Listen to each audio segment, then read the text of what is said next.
Co-presented by Vimal. बोलो जुबान केसरी.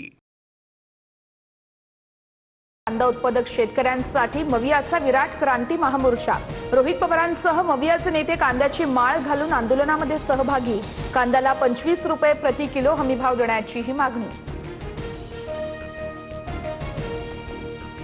पक्षातील नाराजीवरती पडदा टाकण्यात पार्थ पवार यशस्वी. पार्थ पवारांसोबतच्या बैठकीनंतर सुनील टिंगरेंची नाराजी दूर. पक्ष वाऱ्यावर सोडणार नाही, सुनेत्रा पवार यांनी आश्वासन दिलं. टिंगरेंची माहिती, डमी अर्ज मागे घेण्याची ही दाट शक्यता. नाशिकमध्ये नेत्यांच्या वागणुकीमुळे ठाकरे सेनेमध्ये मोठी खळबळ. मातोश्री निवासस्थानी चर्चेनंतरही अनिक कदम आणि वसंत गीतेंनी उमेदवारी अर्ज भरला नाही. पक्षांतर्गत वाद चव्हाट्यावर, सूत्रांची माहिती.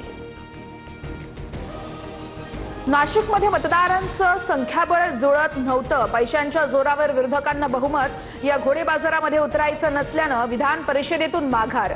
ठाकरेंच्या शिवसेनेचे नेते वसंत गीतेंचं स्पष्टीकरण.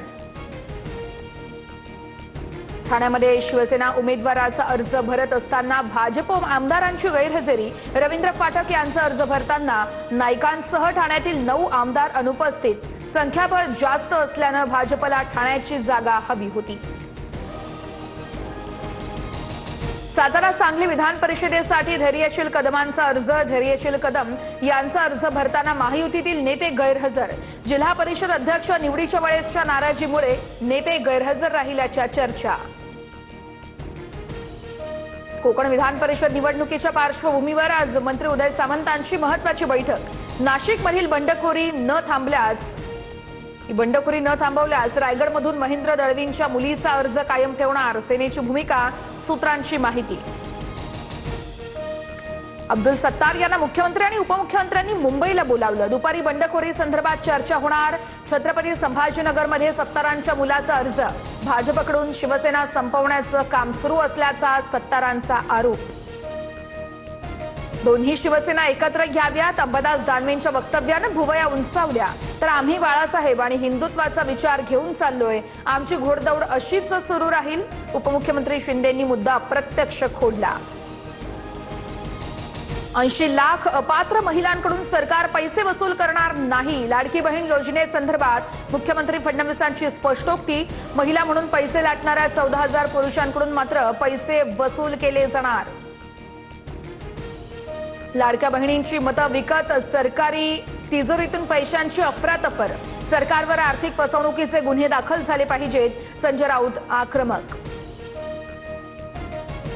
पुण्याला गुन्हेगारांची राजधानी म्हणणं चुकीचं आहे. पोलीस आयुक्त अमितेश कुमार यांचं खासदार सुप्रिया सुळेंना 9 पानी पत्र लिहित उत्तर. गंभीर स्वरूपाच्या बहुतांश गुन्ह्यांमध्ये लक्षणीय घट झाल्याचाही दावा. मान्सून 2-3 दिवसात केरळमध्ये पोहोचणार. देशभरातील उष्णतेची लाट संपली, हवामान खात्याची माहिती. तर शेतकऱ्यांनी दमदार पाऊस आणि अधिकृत माहिती मिळेपर्यंत पेरण्या न करण्याच्या सूचना. अहिल्यानगरच्या कर्जत तालुक्यामध्ये अनधिकृत वादळी वाऱ्यासह पावसाचाही तडाखा. वाशिम, हिंगोली, जळगावमध्ये जोरदार पाऊस. बारामतीला गारपिटीचा फटका. युगेंद्र पवार यांच्याकडून पाहणी. तर वादळी वाऱ्यामुळे परभणीमध्ये घरावरील पत्रे उडाले. गौंडगाव शिवारात वीज पडल्यानं 2 जनावरांचा मृत्यू. शेतकरी चिंतेत. कच्च्या तेलाच्या किमतीत पुन्हा वाढ. कच्च्या तेलाची किंमत प्रति बॅरल $94.98 पोहोचली. इस्रायलनं लेबनॉनवर केलेल्या हल्ल्यांमुळे किमती वाढल्याचा अंदाज. भिवंडीतील नरपोली पोलीस ठाण्याची रेकी केल्याचं समोर. दहशतवादी कटाचा तपासामध्ये धक्कादायक खुलासा. वांद्र्यातील अनधिकृत मशिदीच्या पाडकामाचा बदला घेण्यासाठी कट रचल्याचा संशय. उत्तर प्रदेश ATS कडून दोघांनाही अटक. FDA आयुक्त तुकाराम मुंढेंकडून राज्यभरात कारवायांचा धडाका. पुण्यातील भेसळयुक्त गूळ, नवी मुंबईतील केमिकलयुक्त आंबे जप्त आणि आतापर्यंत 32 जणांना अटक. फसव्या जाहिराती करणाऱ्या सेलिब्रिटींवर देखील कारवाईचा इशारा. बॉलिवूड अभिनेत्री रवीना टंडनच्या आईचे 25 लाखांचे दागिने चोरीला. घरकाम करणाऱ्या महिलेनंच मारला डल्ला. जुहू पोलिसांनी रशी छाबरियाला बेड्या ठोकल्या. प्रकरणाचा पुढील तपास सुरू. मी नसतो तर नेतन्याहू तुरुंगात. Co-presented by Vimal. बोलो जुबान केसरी.